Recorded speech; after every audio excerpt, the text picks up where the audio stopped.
Warning. We who build our very lives around this podcast want you to know something. No matter how much you already know about happiness, we'll be happy to tell you even more, which makes us all, for want of a better word, happy. Welcome to the one and only Brain Software Podcast. This is episode 189. I'm Chris Thompson, and today Mike Mandel and I will be talking about the pursuit of happiness in all areas of your life, because everyone just wants to feel better. That's right. So let's get this party started.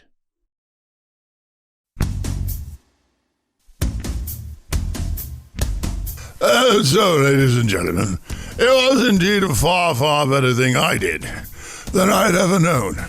The children were wrapped all snug in their beds in hopes that the Demodex soon would be dead.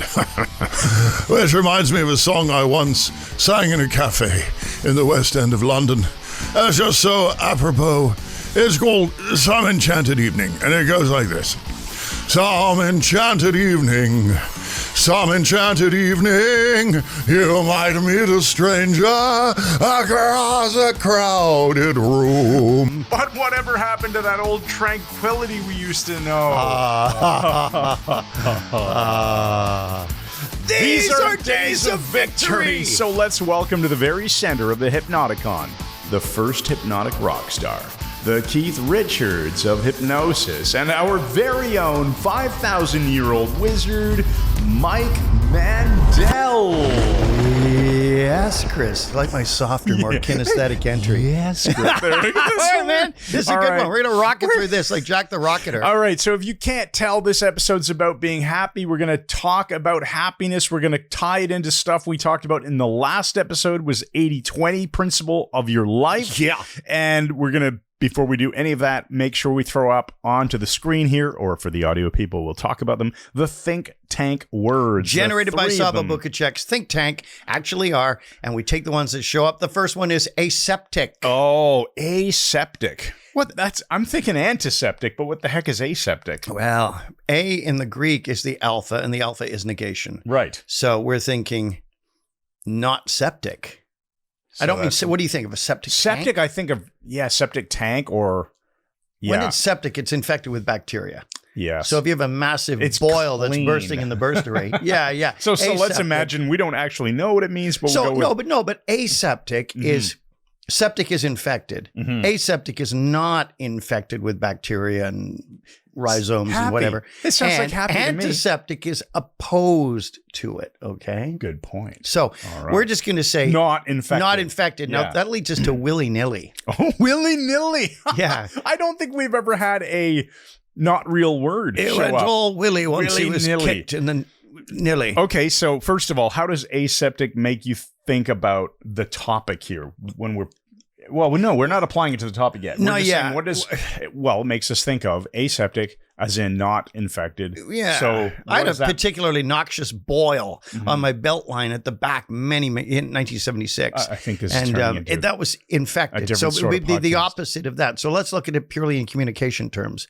I think aseptic would mean no offensive material, nothing that is noxious or That's why we don't applicative. swear on our podcast. That's why we do not swear ever. Carl Smith, looking at you. All right, I'm looking at myself in the monitor again. I know caught you myself. Have you had back a stroke? Here. I'm back. All right. For those audio listeners, you need to get on the YouTube version so you can watch Mike watch himself on the monitor the entire time. It's so fascinating. All right, willy-nilly. Willy-nilly. It's a grandmother kind of thing. Oh, he's running all willy-nilly through the house. I think of willy-nilly as something that can be perceived as bad. Here's you totally seriously. I think of willy-nilly as... I was just reading comments about how people were happy that we acknowledged that talking over each other isn't a good idea. So as soon as you interrupt me, I immediately go this. Yeah. Silence. All right, willy-nilly. You can think of it as a bad thing. Oh, not organized, just frantic. Anywhere you want. But you can also think of it as... What should fun be? A fun life should have some unstructured. There's organization and disorganization. If everything was organized, you'd be freaking bored out of your tree. Willy-nilly has a velocity aspect to it in my mind. It's like, yeah. Like quick vector changes. Okay, I'm not applying this to, maybe this will come out. But the last one is argot.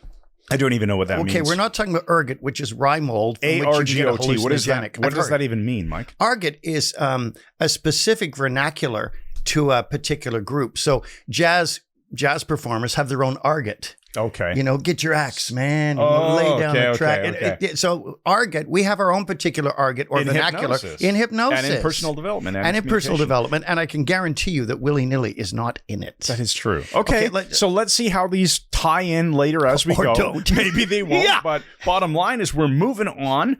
Okay, so why don't you give us the recap of Pareto, because how it fits into all right, areas of life. So in episode 188, we talked about the Pareto principle, otherwise known as the 80-20 rule, and how this rule seems to apply to various areas of people's lives and how you can purposefully apply it as, I think we called it, the best filter you could possibly use to have a better life. So I think you called it that. It was very good. Yeah, I know, but you adopted it. So I know. we called it that. So how can you use this as a filter to eliminate the waste from your life and also reinvest the savings in doing more of the good stuff? The things about that money with you people. And generally, we can simplify life by saying we all want to feel better. Yeah. Which is another way of saying we all want to be happy.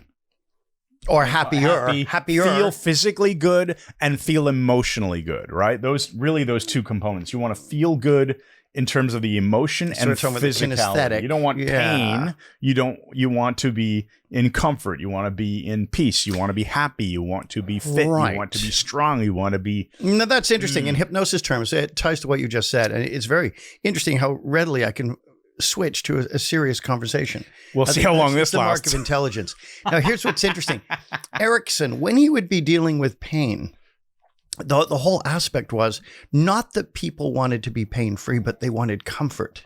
Exactly. And so here you go. I mean, that's sort of tied to what you said. So let's move right on. Today, the question is, Chris, and this is not an empowering question, what does it take to be happy? Yeah, what does it take? And I suppose I should close the loop of the whole last podcast episode about 80-20 rule. Yes. What we did is we thought about how you could apply the 80-20 principle to the various aspects of your life, your health and your wealth and your recreation and your relationships and your job, all that stuff, right? So we're going to do the same thing now. We're going to talk about how specifically you can work towards being a happier person or help other people be happier in those areas of their lives. Which gives you a better life, basically. We're all about having a better life. Podcast 188 and 189 are going to fit together real. Yeah, that's great, man. I haven't done that in a while, so we really did it with some impact. Okay, we can do it. You got to get the thumb. Get the lower lip pushed forward with the tongue. Yeah. All right. So podcast, excellent. You have to be watching that part on YouTube. So much.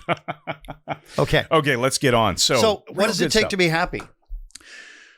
Well, that's a really good question. Huge question, right? Isn't it? So honestly, I guess if I just go with my intuition, what does it take to be happy? So you have to move away from sitting on the thumbtacks and move towards the things that actually are enjoyable. That's so there's an away Chris. and a towards. And I think I used last time on the podcast the elephant sitting on the thumbtack metaphor. I think or maybe did. it was on a Q&A call or something. You got a lot of emails. The idea about being that if an elephant's sitting on a thumbtack, it can be a bit uncomfortable, but not uncomfortable enough to motivate the elephant to get up and move to another spot. Right, probably because of its massively thick hide. You would think, right? Yeah. So it's annoying, but it's not annoying enough to make me get up and fix the problem. Right. So that you're not happy when you have those annoyances in your life, or even worse, really bad stuff. Mm-hmm. So you want to move away from the bad stuff and towards the good stuff. That's really all it comes down to. What you're saying here, it actually sounds like there could be a chronic irritation that is shutting down happiness. It doesn't have to be horrible things in your life. And that can be an unconscious pattern that you're running in your life. I think so. Can't it? Right? Not negative. my life, no. It could be negative self-talk. Right. It could be walking into a room. You and I were just talking about this, in fact, in another context. It could be walking into a room and taking on the wrong ego state to enjoy the conversation and the relationship with those other people. Yep. It could be surrounding yourself with a bunch of dicks. Oh, I was just going to say that. Hanging out with them. It could honestly be that the other people are dicks. If you remove the dicks from your life, we're talking metaphorically here. I'm just trying to get this right. When you remove dickish people from your life, your life will be generally better, obviously. But so everybody has different components to what corresponds to happiness for them, or at least is categorized as happiness. But there are some aspects that will be universal. Yes. And that's kind of what we're going to look at. I want to tell you this. Many years ago, I watched a film. I believe it was called What's Up, Tiger Lily. What's Up, Tiger Lily? It was done in the 1960s. It was Did it feature Bruce Lee? No. I was going to say Bruce Willis, but then I thought Bruce Lee would be funny. No, it featured Goldie Hawn, who Okay. Heather and I ran into with Kurt Russell in Toronto one day. Yeah. Goldie Hawn and Peter Sellers, one of the greatest comedic actors of all time, especially in Dr. Strangelove, his Okay. tour de force. Anyway, they're in a restaurant, and they've just announced to the waiter they're having this brunch, and she's all bubbly and cute and everything, and he's Peter Sellers. He's freaking hilarious. And the French waiter, they're in Paris, and the waiter has discovered they've just gotten married. Okay. And he turns to Peter Sellers and he says, "May you always have a penis." Happiness. And he's just like outraged. And she's laughing, saying, "He said happiness." So my hope for all of you watching right now or listening is may you always have a penis. Let's move forward and agree that this fits in with the moving away from the bad and moving towards. We always think about life as this treadmill that you never get to your destination. You're on it. And I don't mean treadmill. I don't like that. That's a horrible metaphor. But you're on a journey, maybe not treadmill, because that does imply kind of static and boring. You're on a journey and you're steering your ship towards the destination. You never quite arrive. You're always finding a new one. That's the motivation to do new things in life, etc., and be happy. And you're looking to go away from what you don't want. So you're moving away from what you don't want towards what you do want.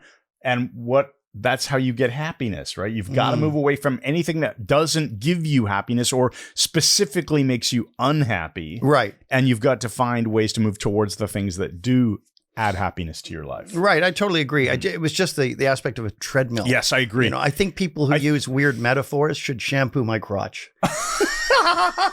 That's okay. It's a weird metaphor. Yeah. All right. Okay, So listen, where do you want to go here? Listen, can we be happy all the time? Is that even reasonable?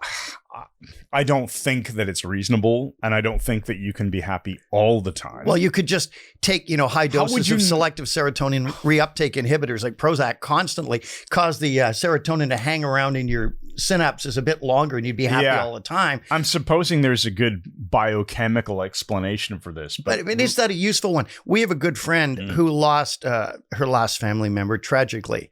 And when we saw her, serious, I'm doing the hand so you know it's true. All right. Shortly after this, she was way too freaking happy. Like, oh, really? That's great. I mean, it wasn't even her personality. Almost like, but she was on heavy meds that did that. Now, is that the best thing for her? Is it stopping her from processing the negative stuff? I don't know. Hard to say, right? Yeah, but we're not doctors. I would say this. If there isn't change, how do you know when something's changed? If everything is always the same and you're always happy, how do you know you're actually happy? You don't have anything to compare it to. Oh, that's interesting. I just said that really weird. That's why he's got a freaking engineering degree. Compare it to this kind of thing. So I think there are natural ebbs and flows and crests and troughs. You've nailed it, Chris. And I say this seriously. I'm sure you're waiting for a hilarious line, and there isn't one. I'm waiting. Yet.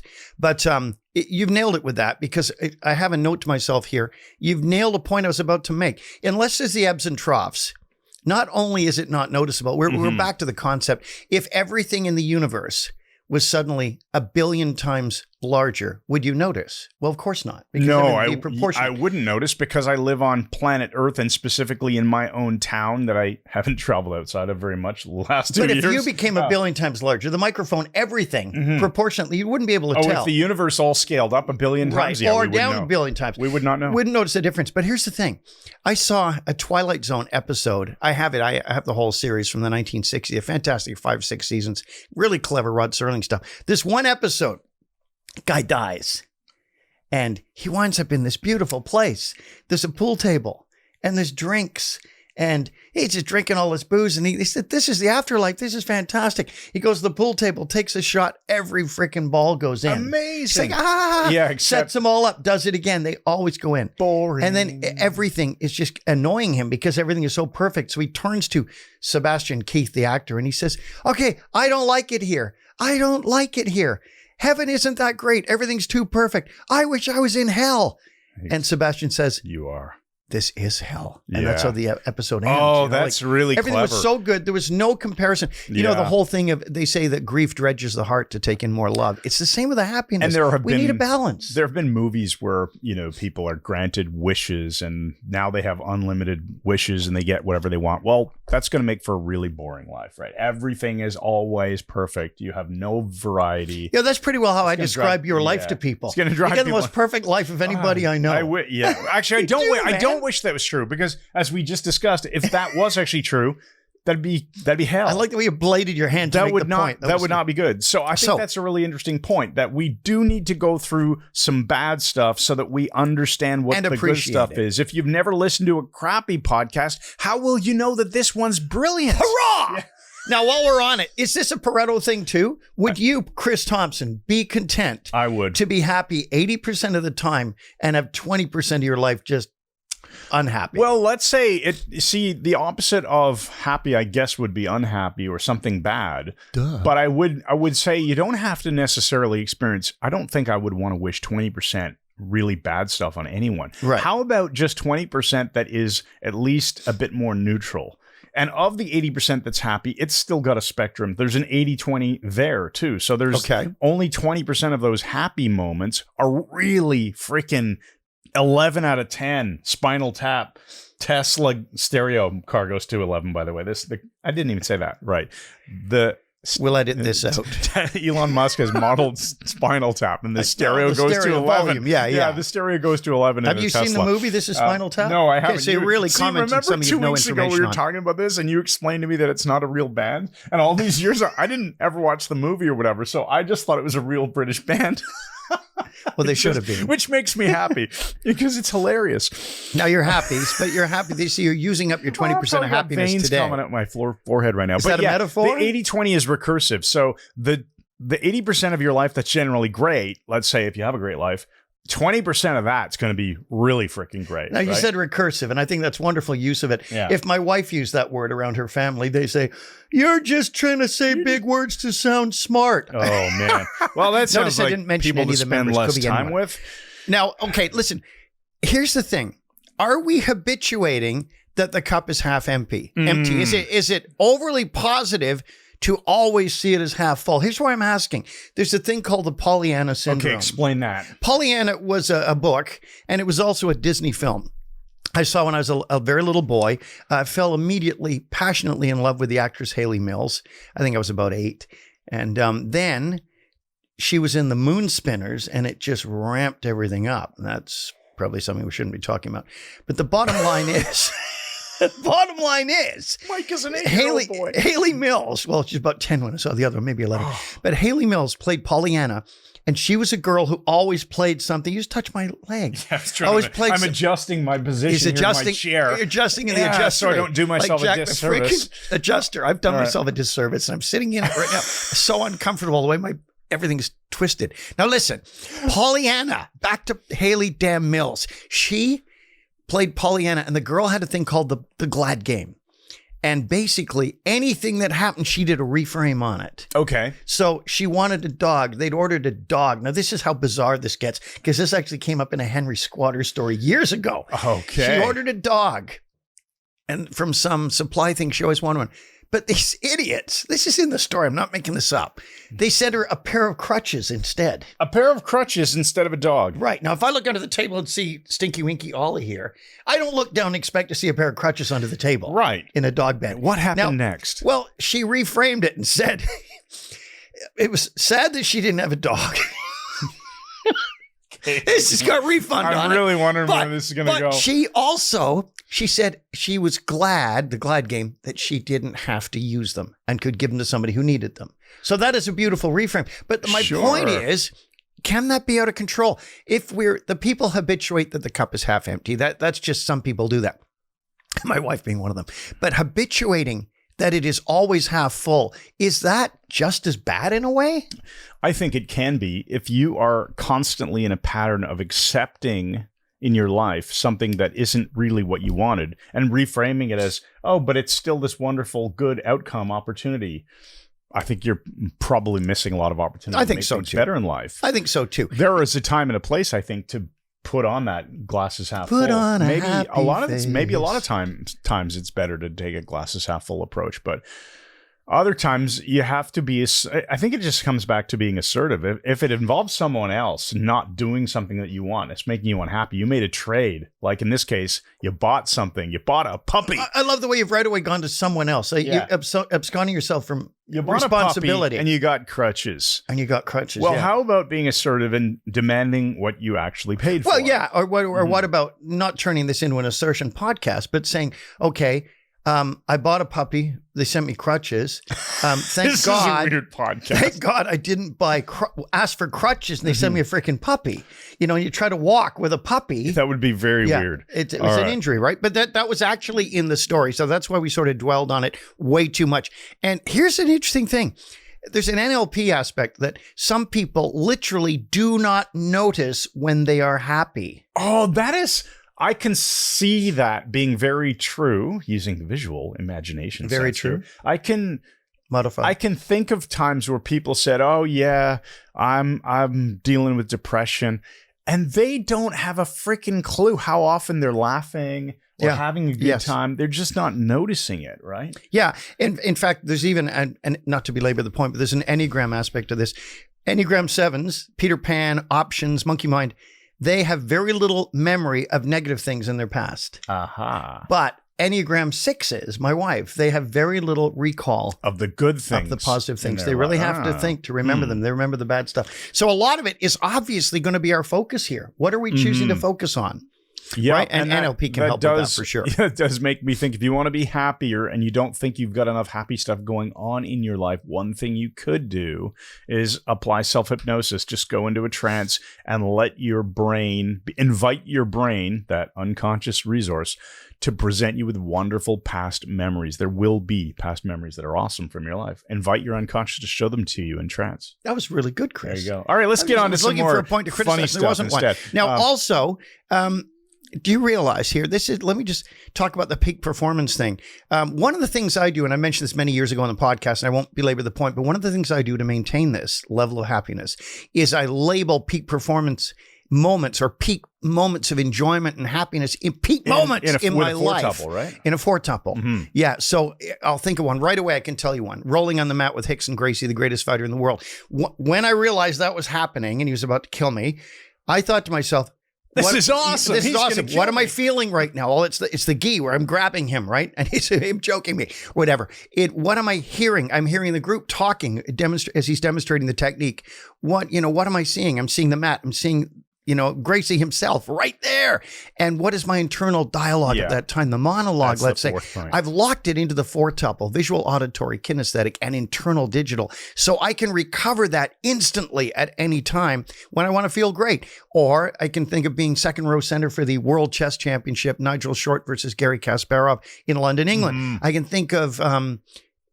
a lot of stuff that I can't remember. Rock concerts, Sixth shows that you've done. Sixth done. row for AC/DC, yes. 6,000 people in the audience for my show. So if you label those things, you can enhance them and you can go to those and you can put them on your awesome anchor. This is a gold nugget moment of the podcast right here, folks. I'll drink coffee to celebrate the it. four-tuple, that's what Mike was just describing. So visual, auditory, kinesthetic. So what do you see? What do you hear? What do you feel?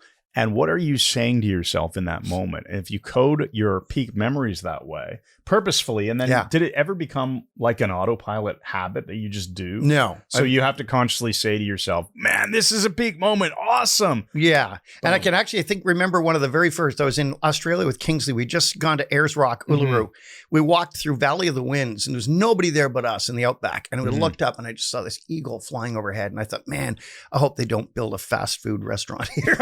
It was just a wonderful experience. All right. But a lot of this, our point in a lot of this is very often happiness is a choice. It really is. It doesn't mean you're going to be happy if you're in some horrendous, if you got bubonic plague or something, or having to amputate your own leg on a desert island. But there are times that you can choose to look for the positive instead. Yeah, I agree with that. All right, where are we going now? We want to apply this. Let's go We're down like some of 25 these minutes in work on and this. career. Is it important Yeah. to be happy in the workplace? Well, yeah, this is a really good one. Obviously, I can speak to this because I think we did, was it 174 or 176 is my gut feel recollection. We'll check and we'll make sure it's in the notes, but we did an entire episode on how we got this business started and how I moved out of my prior career, which was sucking up so much of my time and freedom. Right. It was just vacuum cleaner on all my free time. Right. Everything. Bad. Right. Good money. Bad for everything else. Literally everything else. Except maybe there were some fun parts about client interaction and stuff, but mostly just bad for lifestyle. Okay. Yeah. Well, if you're not seeing your family, yeah. I think that, so what, if you go into the workplace, if you think about your workplace, well, what's going on there? Well, that's a bit of a microcosm now of you have relationships with, so just like everything else in life, you've got your career has an aspect of money. So how much money are you getting paid? The people that you're spending time with, right? The recreation opportunities that job maybe affords generates, you because yeah. perhaps you like the people and therefore you do work parties or whatever it is. What else are the parts of our life that we're talking about? What are health and wellness? Does your job either help you move towards health and wellness or does it move you away? Are you working so many, for example, let's say a doctor working night shifts?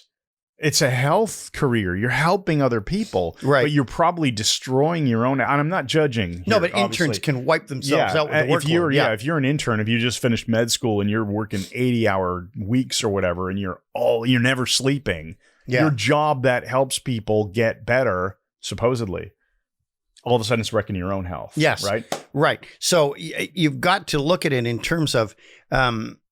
Microcosm. Yes, thank you. That was good. There we go. That was really good. The good microcosm. Yeah. And the other thing is, people who are happy tend to be more productive. I Googled this and it's true. Because if you're happy, you're in a better state. If you're happy, you're relaxed. If you're happy, you've got endorphins firing and wonderful chemicals in your brain firing. If you're tense and pissed off all the time, can we say that? Yes, sure. You can say okay, we can say tense. Yes. Yeah. When you're comic genius. I love Just it. Wrote that then. I will use it again. I want to bring up the point I also mentioned to you about happiness. So first of all, let's challenge you right here. If you're listening to this, of course you are. What's your job, whether you work for yourself or whether you have a job where somebody else pays you a paycheck? Are you genuinely happy? And if you're happy, what is it that's making you happy? And if you're not happy, not making you. I don't want to imply something's making causing. you. But causing. What is it that you're happy about? Yeah, it could be causative or the things that you like about your job / your business, whatever it is you're doing. Or if you're unhappy, just intuitively think to yourself, what are the things that I am unhappy about? Is it people? Is it money? Is it free time? Is it affecting my health and wellness or sleep or whatever it is? It's something there. It's going to fit into one of those categories. Identify what it is and figure out how you can go about changing it because you can change your career many, many times throughout your life. Right. And I think, and the same thing if you're self-employed, if you don't like the business that you're in or the clients that you're serving, change those aspects. Figure out what it is you don't like. Move towards, steer your ship towards the things you do want. Well, that's freaking brilliant, Chris, because I think a lot of people don't realize how much choice they actually have in life. Yeah. And that's a key, right? Now, I see you typing notes here. So while you're doing that, I'm done. Okay. I'm actually done. We have to cover off so much more. I know. We have to do all the other silliness in the podcast. Right and now. We have to end the podcast at some point in the next 20 minutes He's or so. concerned because we're shooting a lot of videos and he knows I'm going to want to run right to lunch so we can drink some IPA. I want to make sure we give good value here. I want to bring this up as a simple balance, bringing the idea of balance in gear here. Remember this morning I said to you, hey, Mike, I'm in a great mood. It's Friday. We're recording this we usually record our podcast on Fridays. They also happen to go live on Fridays, but that's kind of irrelevant. Anyway, for the last several years, Friday has been my day to work out where I would do a particular strength training, handstand training. And I would go to a gym to do it, but I canceled my gym membership and built a home gym, as you know. And so this morning, I realized I don't have any excuse to not do my workout because it's right downstairs, no problem. And I did a quick workout. I was still able to shower, change, be ready for when you got over for this podcast. And I felt really happy because I had no excuse not to do something that I knew would put me in a good mood. Yeah. right? And so I don't know where I'm going with this, but that's I don't what either. But I was enjoying listening. I was sort of trancing out a bit. So it's a simple little change that I made, and I realized, hey, I don't have an excuse to avoid something that I know will make me feel really good, and that's why I was in a really great mood today. I know, and I could tell better than normal. I arrived, and you weren't complaining about me and just on my case. He isn't anymore. He's actually not been on my case enough lately. He's so happy and friendly. It's almost a bit frightening. So let's move on here. Here's the thing, Chris. You know, I looked at the whole financial thing. Oh, yeah, we got to talk about wealth and money. Here's my question. And this is my question for you, isn't much happiness with finances having greater available resources than liabilities? And is this Pareto? How much more? If you have 80% more resources than you do than 20% liability, is that probably going to cut across with Pareto again? Okay, so I don't know that I even understand what you just said because it barely sounded like English.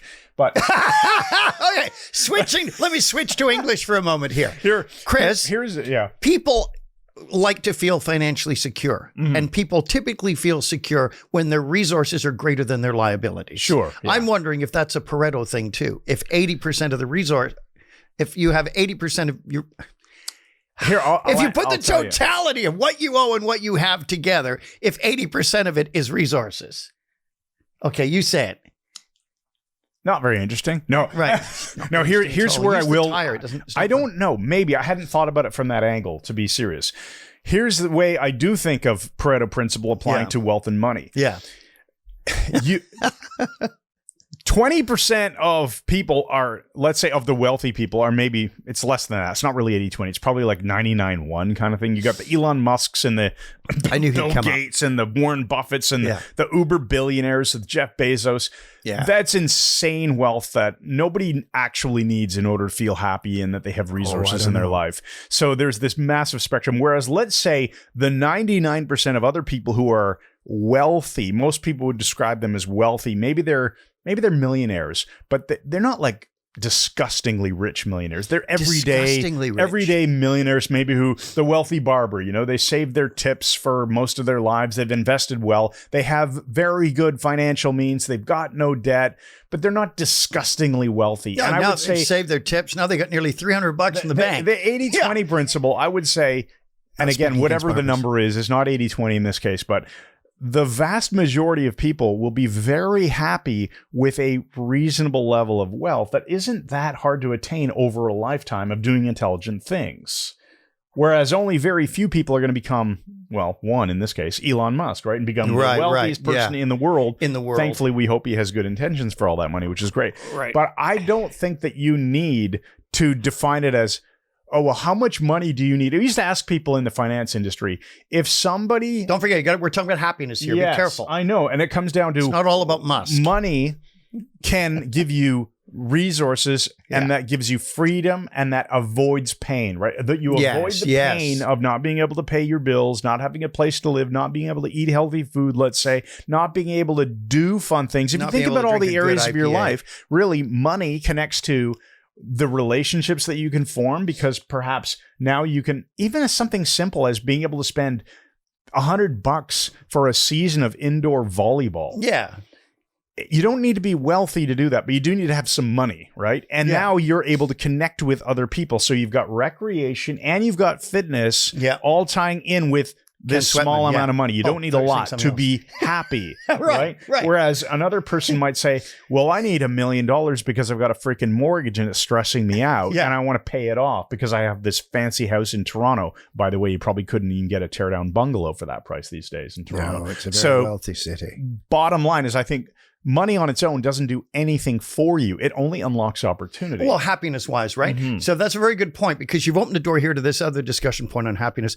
Chris, remember that study that the ubiquitous they did, where they followed people who'd won enormous amounts of money in lotteries? Oh, yeah. And most of them were more unhappy having won the money. That's true. I think that this would happen, and I apologize if this is doing the thing with his hand. If this is I'll backwards on camera. He's holding his palm up. You win money. Your happiness goes really high. I'm raising my hand for those. But not in a fascistic way. You're happy for a while, and then suddenly you're not nearly as happy as you were. The money does not give you permanent, sustained happiness if your life is freaking boring, right? Yeah, that's so it. You still have and you can be bored. You sit at home and count your money, like that's not a good thing. Oh, here, we'll do one more, then we're going to take a quick break. All right, here. so let's talk about... Let's talk about... one of the things is happiness depends, too, upon autonomy to some degree. Of course. Although we have others who we want in our lives... We need to feel that sense of control over chaos, feeling that we have a point to our lives, that we have some sort of an ability to bring order to it ourselves that isn't dependent upon other people is a huge component for happiness. And that actually ties in so well, doing the gesture again. Think about it. So you want to have some order in your life. Well, if you have a job that you get to go to every day that pays you a certain amount of money, or if you have money, or if you have certain relationships and connections with people that you can count on, you have order in your life. Those are all, hiccups, going to give you more happiness. Yes. Now, let's go to our commercial break. Then we're going to come back and we're going to fly through really quick some happiness hints that I've written out here. Oh, all right. So goody. Tonight on the Bag of Picthos Network. Everyone loves to wear clean clothes, especially if they're expensive clothes.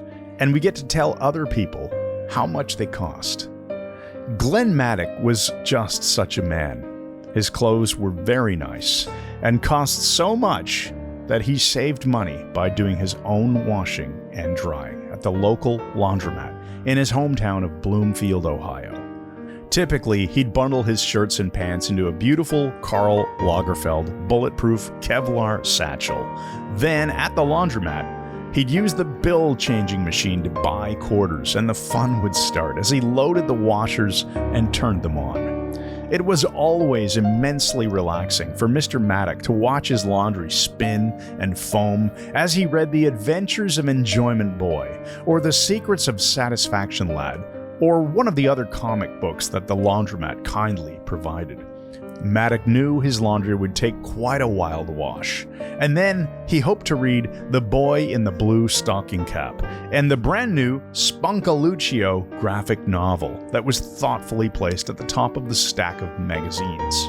He settled in on one of the white plastic chairs near the window so he could smell the fragrance of the lovely chrysanthemum flower that sat on the window ledge. But Mr. Maddock forgot something crucial. Just 3 days ago, he had loaned his Kevlar satchel to the local FBI office, who'd used the expensive item in an illegal C4 explosive sting operation. The satchel had not been properly cleaned, and there were dime-sized fragments of the plastic explosive stuck unseen in the corners of the bag. Sitting back with his comics in hand, Mr. Maddock set his feet on the satchel, using it as a footrest. At that very instant, there was a massive explosion of C4, driving Mr. Maddock through the window, barely missing the chrysanthemum in the flower pot. Mr. Maddock was mostly uninjured, other than a severe groin laceration injury he received when the small change in his pocket was directly driven through his left testicle, rupturing him. Lying in the middle of the road and nearly passing out from pain, Mr. Maddock smiled as he saw an amazing sight. The chrysanthemum had miraculously expanded and spread, with thousands of flowers pouring out of the laundry, in the washers and the dryers. But something wonderful happened. Before the pain drove him into a coma, Maddock smiled, knowing his testicle would be fine when he awoke again. Because everything changes when the laundry blooms. I looked out of my room. I looked out of my room. And the laundry blooms. And the laundry blooms. Groin injury soon. Gonna fly to the moon. Little white balloon. The laundry blooms tonight on the Fabric Softener Network. Here's some happiness hints. I'm going to be real quick. Remove the clutter from your life and get a fresh start. That gives an indication to your unconscious mind that something's changing. So get the garbage out of your life. Get the junk people out of your life, get the garbage out of your kitchen. Start fresh and determine you're going to start fresh and be a happier person. In fact, you can literally use cleaning up your closet as a metaphor for this, getting rid of clothes that you don't need to wear anymore or whatever. If that works for you as a physical metaphor for starting fresh, and then maybe fire some bad friends from your life, people who aren't useful, people who used to be contributing to your life, but now are just drains. I like that's good. Now let's add it. Drains, human drains. Let's add another one here. What makes you laugh? A couple of days ago, Chris knows, I met at Colonel Bastard's, our local restaurant we go to, formerly Colonel Mustard's. I met there with my friend Bob Gray. Bob Gray, I worked with for 6 years on the road. We shared a house with some other people. It was my early days on the road in the 1980s. He's from Britain. Funniest person I've ever met. And we reminisced over lunch and laughed so much. I felt like I did 500 crunches. Anyway, the bottom line is, by laughing like that with someone who keeps you happy, makes you happy, you get immense releases of serotonin, endorphin, all these wonderful brain chemicals. So find out what makes you laugh. I just started watching Dave Chappelle the other day and thought he was freaking hilarious. That's good for me. It raises my happiness quotient. That makes a ton of sense. Just finding something that makes you laugh on Netflix or Amazon Video or whatever. Yes. Watching stuff that's funny that will make you laugh. And do friendship maintenance. Like seeing Bob, I hadn't seen him in 3-4 years. I set up the appointment with him. We're both glad we did. Your friends who you maintain the relationship will be there when you need them. They say that friendship is like a garden. It needs to be de-weeded. It needs to be tended and looked after. Do that with your best friendships. And of course, you can let the others lie fallow if you like. Yep. I think it makes a ton of sense. Think about who makes you happy when you're in their presence, around them, talking with them, interacting with them, and spend more time doing that. Have reasonable expectations. Richard Bandler, NLP co-founder, said disappointment takes planning. That's true, because you have to have expectations to be disappointed. Met. Yeah. Oh, this is going to happen, and this new business, I'm going to make $20 million the first year, and this. Oh, it didn't happen. My life sucks. No, set reasonable expectations, reasonable goals, and then reward yourself. It's the Irishman who decides to stop drinking, and he's had 5 days off. And he's so thrilled, he's testing it, and he walks past the local pub, and he's able to walk past it. He said, "Seamus, my boy, you've done a good job. Let's go back and have a drink to celebrate." So reward yourself when you do something good. That is such a good point. How many times? It's only because there's booze in it. How many times have we thought about, let's say relatively, not that buying stuff should always be relied on to make you happy, but how many times in our lives have we talked about something maybe small that we thought, oh, do I really need it? Yeah. And then I use the usual line. I say, imagine that you've bought it, and now 10 years later, you're thinking to yourself, either you've got a lot of enjoyment out of this thing that you bought, or you're going, darn, I really wish I hadn't spent that couple $100 or whatever it was.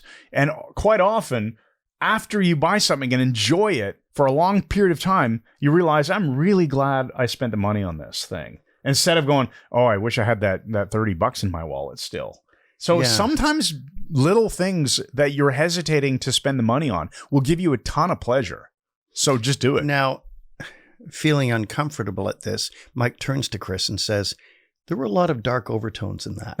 You're doing your meta position intervention. I love it. All right, let's fly through these. Negativity is a habit. We had a friend years ago, good friend, but this poor woman had developed so much negativity. It would literally be like this. There was a movie, I think it was Twister when it came out. I wanted to see it because that's one dangerous job. I'd love to be the guy who drives the hurricane and the tornado chasers. I trust myself to do that. I don't trust anybody else. Anyway, we're going to go see Twister, and let's go see Twister. It's down the road at, Bayview Village. Oh no, probably won't be very good. And there won't even be any parking.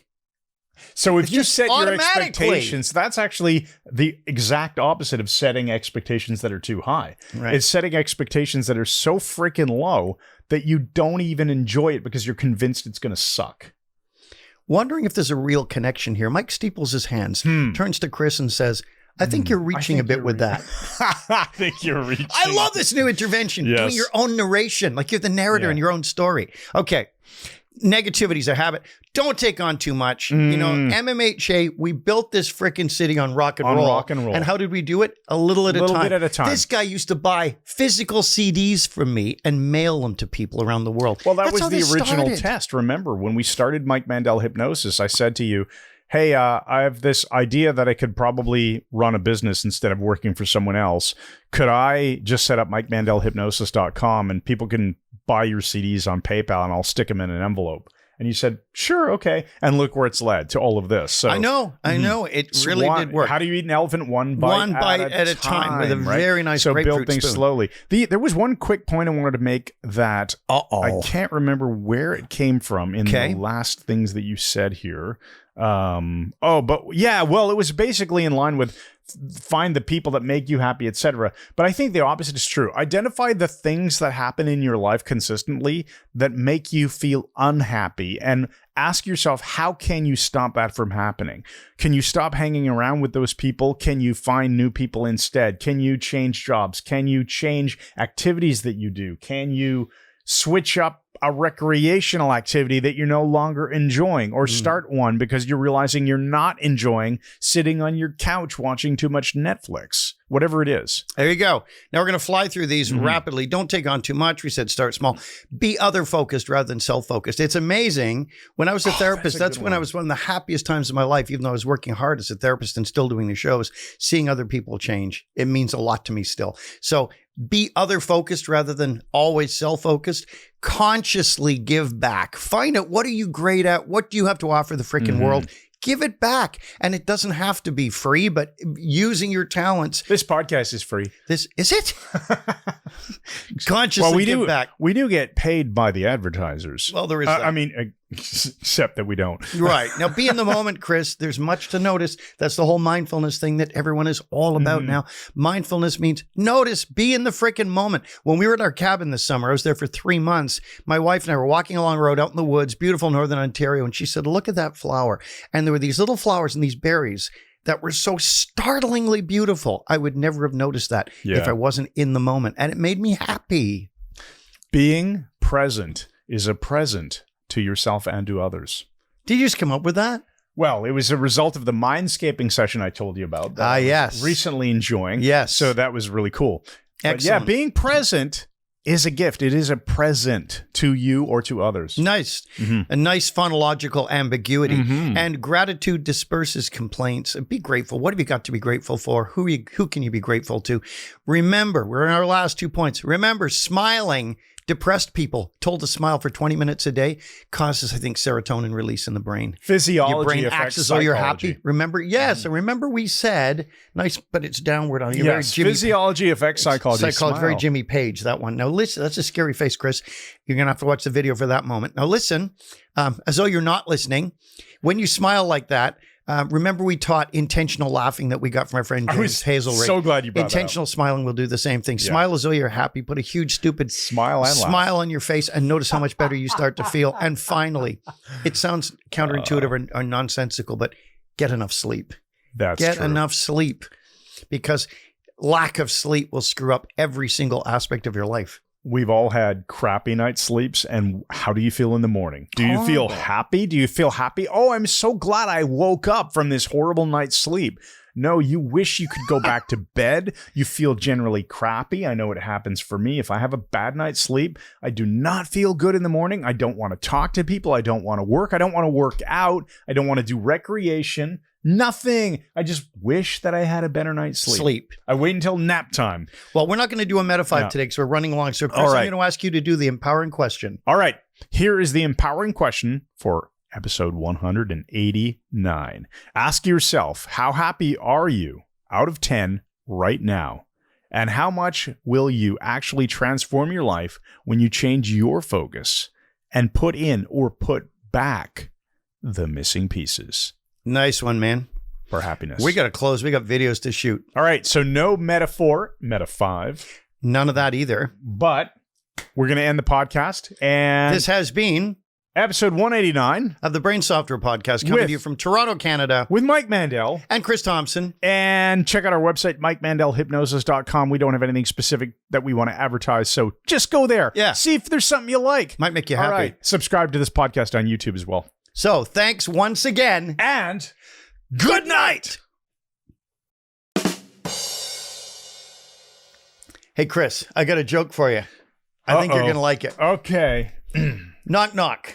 Who's there? Sam and Janet. Sam and Janet who? Sam and Janet evening. You might meet a stranger. You might meet a stranger across a crowded room. We're at work right now. We are. We're at work right now, Okay, but we're going to hit stop. I'm out of here. All right.